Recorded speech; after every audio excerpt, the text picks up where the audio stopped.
Nadugangan og duha ka sospek sa pagdagit sa usa ka American national sa Cebuco, Zamboanga del Norte magtulo ka semana na ang milabay. Sa unang report sa kapulisan, unom ang sospek sa pagdagit sa American national nga si Elliot Eastman sa iyang balay sa Cebuco, Zamboanga del Norte niadtong October 7. Kung asa niadtong October 29, tulo ka sospek nga nagsilbing point man sa mong pagdagit ang gikustodiya na sa Police Regional Office 9 ug NBI Wembro. Human mitahan ang duha niini sa otoridad, samtang ang usa naaresto sa balay niini sa maong probinsya. Samtang padayon ang pagpangita sa laing tulo ka sospek. Apan niadtong November 1, nadugangan og duha pa ka sospek nga na-identify pinaagi sa impormasyon ug ebidensya nga gibutyag sa mga witness. Ginapangita na sila sa karon.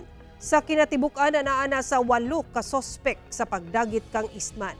Sumala sa kapulisan ang duha ka sospek residente lang sa Region 9. Wala una nila gibutyag ang pangalan sa mga sospek ug ang kontribusyon niini sa pagdagit sa mong American national kinsa wala gihapon igkita.